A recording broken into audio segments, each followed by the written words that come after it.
Hello, it's been a while since I last uploaded to the channel, but I wanted to put together a video just to show what I'm currently working on. So for right now, I'm just making a simple ball rolling game. It's honestly not that impressive, but it is sort of my first leap into making a 3D game. I've had some experience making a few 3D games in the past, but it's never really been much of a main focus for me, so I'm really trying my best just to understand really just how to make them. I picked this idea to sort of ground myself and keep things simple. I think I have a bad habit of just trying to make something that requires more skill than I currently have, but hopefully with this I can just keep things simple and complete the game that I want to make. Getting into what I have now, there's really not much that I can show off. I can steer the ball with a keyboard or mouse, or use a controller. I can also perform a quick turn by hitting the Q and E or tapping the left and right shoulder buttons. It's a little weird to mention, but control has been sort of a main theme of this project so far. I'm really trying to make just the basic movement and camera feel good before I get into adding any of the main mechanics to the game. And honestly, to tell the truth, this has sort of been my version 2 of making this player controller. I had a controller that had more of the game's main mechanics added to it, but I took a little break from it, and then coming back I found that it really didn't stack up to what I wanted, so I just decided to restart on it. But for this video, I primarily wanted to focus on something I did for the game's camera, specifically how I got the mouse-controlled camera to feel like the controller-controlled camera. That's really weird to say, but hopefully this will make sense. So right now the setup is comprised of 3 main nodes: the camera-controlled node, which controls everything and is responsible for moving the camera left and right, a spring arm node that rotates the camera up and down, and then you just have the camera itself.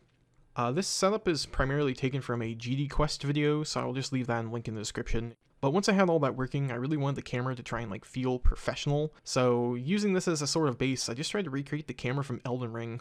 And I think I did a pretty good job. I got the camera to rotate smoothly, it stops if you look too far up or too far down, lags behind the player a little bit.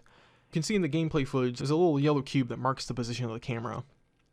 There are 2 main things that make my game's camera a little bit different than the one found in Elden Ring. The first is quick turning that I mentioned earlier. I'm honestly kind of embarrassed with how long this took me to implement. I was doing some dumb math to try and get it to rotate smoothly, but I just ended up using tweens. I should remember to use tweens, honestly, they're really helpful.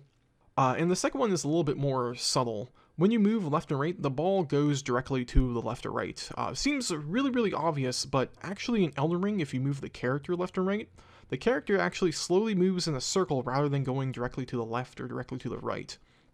I chose not to copy this from Elden Ring just because I felt like it gave the player less control. I didn't want there to be a scenario where the player might fall off a cliff because they're rolling a little bit backwards while they were rolling along an edge. So I had the game working with a controller at this point, but since I knew some people might not have a controller or might prefer mouse and keyboard, I went ahead and got to work on that. Getting the movement to work on the keyboard was pretty simple. I just mapped the input to WASD, but getting the camera to work with the mouse was really weird to get working. So no one probably plays Elden Ring with a keyboard and mouse, and if you do, then I'm really sorry. Your left shift is heavy attack, what even is that? But one of the things it does do is that the camera, when it's being controlled by a mouse, controls the same way it does as if it were being controlled with a controller. If you don't know how a joystick works for a game, it maps its position value between 1 and 0, where 0 is the joystick being directly center, and 1 is the joystick being held all the way out on the edge. The value can be between 1 and 0 if the joystick isn't directly at the edge or on the center. And then also, depending on which way the direction of the stick is being held, you might get a negative number. It then takes this value and then stores it in a vector 2, where the X component is the stick's horizontal position and the Y component is the stick's vertical position. On the other hand, a mouse gives you its position relative to its previous position. So that's like the distance the mouse traveled each time it's being moved. It's not going to store that value in a vector 2 just like the controller does. With the joystick, that stored value can sort of be thought of as a direction. I can take this, multiply that by the camera's move speed variable, and then the camera can move pretty easily using a controller. But with the mouse, I just get the distance it moves, so the question becomes, how do I derive a direction just by the mouse movement? The answer to that is honestly pretty simple. You take the stored mouse movement vector and you subtract vector 2.0 from it.